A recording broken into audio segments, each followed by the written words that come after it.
Self-perception. How we view ourselves. Who am I? Who are you? Who is everyone and anyone who is anything? We often lose ourselves in the opinions and perceptions of who we are based on what others think and what we've grown into, and not so much who we really are.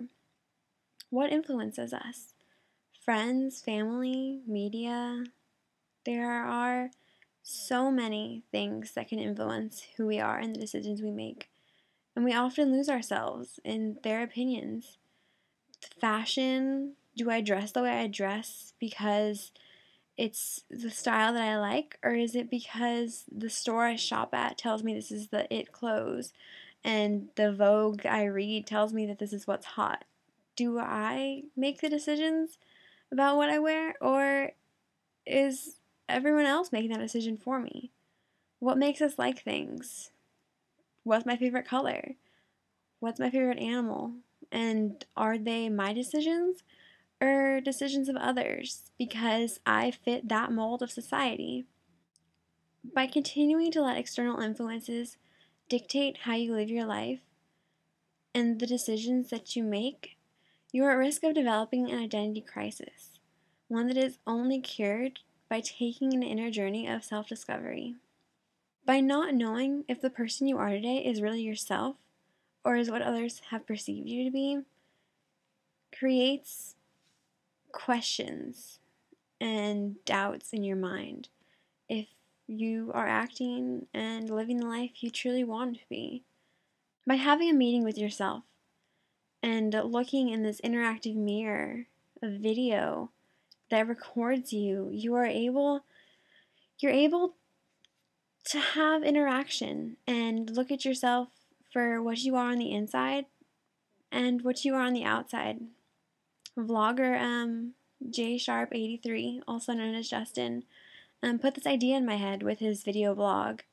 He created a meeting with himself that was more for his own self-discovery than the entertainment of those on YouTube. But he posted his video to YouTube to get feedback and to share what he was feeling with others. This was a good form of self-discovery, sitting down, talking it out. How do we work through problems? If you're having issues at work or with friends, you call someone, you call a family member or a friend, and you talk to them about it. But who are you going to call when you're having self-discovery issues, when you're having self-perception problems, and you don't know if you're living the life you want to, or if you're living the life that others have chosen for you?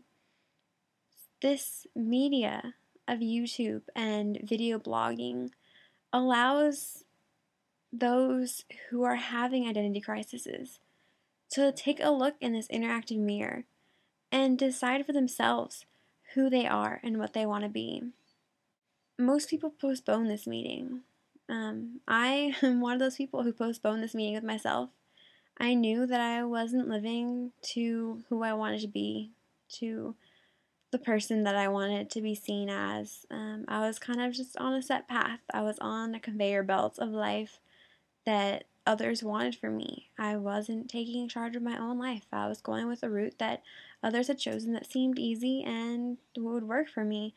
I wanted to be a nurse for about 4 or 5 years, and about 3 months ago, I just had a look at my life and pause for a moment to see what choices were really mine and what weren't. I realized that I hated working with blood or putting people in pain, and the idea of poking someone with a needle to give them a shot, I couldn't imagine myself doing that.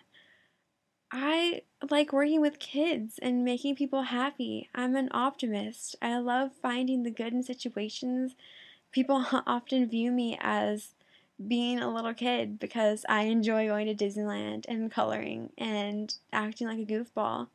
And I realized that, well, I don't want to be a nurse. I want to be an elementary school teacher. I want to work with children and help them grow to be individuals and help influence them in ways that I didn't learn or visions of self-perception that I didn't learn until just a few weeks ago when we started this project in my English class. Discovering who you are is the key that opens the door to your life, because right now you could be living your life and think that it's what you want and it's how you want to live your life and who you want to be. I felt that way a few months ago. I thought I was the happiest person ever, living the way I wanted to live, until I sat down and had this meeting with myself and realized that I wasn't as happy with this image I was portraying for everyone else, and that I wanted to be true to myself. And if, the external influences that had made me who I was weren't happy with this new change, then that's their problem, because I want to be who I want to be, and I'm not going to let any external influences change that. I'm not going to do anything bad and harm anyone, but if I choose to be an optimist, then I'm going to be an optimist. I won't let any pessimist stand in my way. If I choose to go to school and become an elementary school teacher, I'm sorry if that, hurts my family's feelings, but it's my decision. We can't let external influences dictate who we are. We have to be true to ourselves. Because once we're able to be true to ourselves and who we want to be, and able to find out what makes us happy, our life truly starts there. And that's what people need to realize. And for now, that's pretty much what I've got. I'm not 100% finished discovering who I am, but that's what life is. Life is a journey of discovering who I am and what I want to be, and that journey can take as long as I need it to or want it to.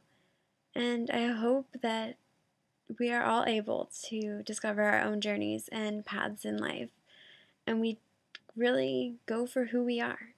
But until then, peace.